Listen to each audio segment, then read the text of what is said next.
Hey up everyone, welcome to the Rugby League History Channel. Let me just turn that off for a moment. Welcome to the Rugby League History Channel, the home of Rugby League history. I hope you're all well.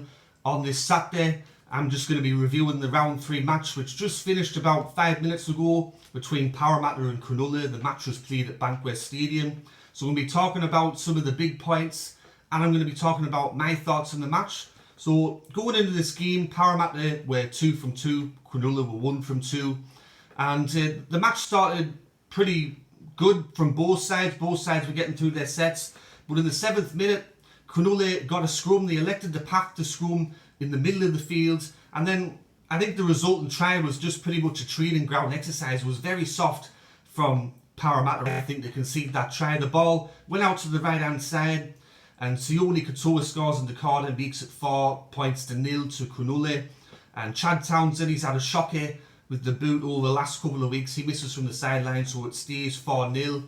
In the 10th minute, probably the try of the game, I think, in my personal opinion. The ball went out to the right-hand side. Dylan Brown, then Maratani gets the ball. He channels his inner Matt Gidley. He does a bit of a show and goal, then a flick pass to Ferguson.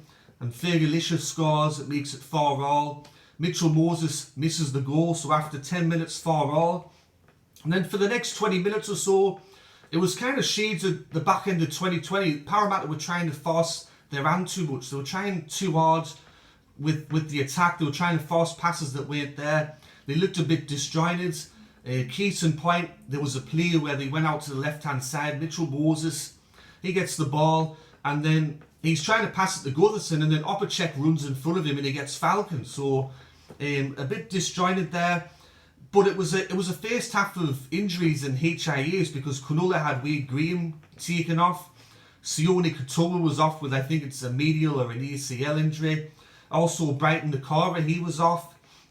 And for us, Mitchell Moses, he was trampled trying to make a tackle and he was pretty much out of the game, HIA as well. That meant that Brad Arthur had to bring on Will Smith. Will Smith hasn't really played too much rugby league over the last couple of years, to be fair. But he'd only been on the field for about 30 seconds when Clint Gutherson puts through a lovely grubber kick. It goes under the crossbar there. Will Smith dives for it. He misses it entirely. It could have been a try with pretty much his first touch of the game. So Will Smith got dead close there. But finally, Cronulla, they broke in the 36th minute. Micah Sivo, he crosses over for another try at Bankwest Stadium. And Clint Gutherson, from the sideline, asking to take over the kicking duties from Mitchell Moses. He slots it, so it's 10 points to 4 at half-time. As I was watching the half-time break, I thought to myself, if Parramatta can just hold on to the ball, play smart, don't force their hand too much, they're going to win. Because with Cronulla, they said at half-time that they pretty much had no bench for the second half. And that's always a tough ask in the current game of rugby league. We saw it round 1 against Brisbane, they had no bench against us, so I thought it was going to be more of the same. But in the second half, once again, Parramatta were just trying to do daft things with the ball. They were getting impatient. Cronulla were defending quite well despite having no bench. Players were coming up with errors. Reid Marnie was coming up with some daft plays. There was one play where he got tackled with the ball on the fifth tackle, so that was a handover. Isaiah Papali, he also had some errors. It was very frustrating to watch. It was a very scrappy game. But then in the 65th minute, this was pretty much the game changer, I think. Cronulla had been holding on. It was 10-4. And then Billy Magoulias, he tries to play at the ball when he wasn't square at marker. Clint Gutherson, he does the penalty goal right in front of the stick. So it's 12 points to 4. 65 minutes gone. And then that's when the floodgates opens. 70th minute, Blake Ferguson scores a try off a bomb from Will Smith. It was kind of a makeshift bomb. Matt Moylan knocks the ball on and Fergalicious gets his second try of the game. He does a bit of a reverse backflip there. It was nice to see. 75th minute, once again another try through the middle of the field. This time Regan Campbell-Gillard, he latches onto a pass and he scores. A very rare try for Regan Campbell-Gillard. And then the 77th minute, one of the bench players, Ray Stone by name, Stone by nature, he scores a try after a lovely pass from Junior Paulo, I think it was. And then Ray Stone, thinking that he's a centre or a winger, is racing down the field, and he outsteps the fullback and scores. Clint Gutherson kicks all those goals. The match finishes 28 points to 4. I think this scoreline isn't really a true reflection of the match. I think for Parramatta, for most of the game, they were quite scrappy. They were trying to force their hand too much. The game was quite tight with 15 minutes to go. So I don't think that this is a reflection of actually how the game went. It was just a case of Cronulla. They just didn't have any petrol left in the tank. They were very tired. They defended quite well, I thought, but we just had the bench and we just had the players. And I think some of the tries that we scored towards the back end were quite good.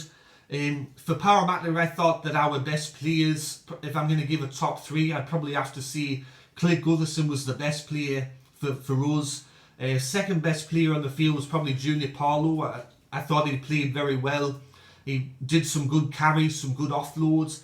And I was also impressed with Marata Niakari once again at the centre position. I think that's Wonga Blake being out been a blessing in disguise for Parramatta. I think Marata Niakari will probably keep Wonga Blake out of the centre position the way that he's playing at the moment.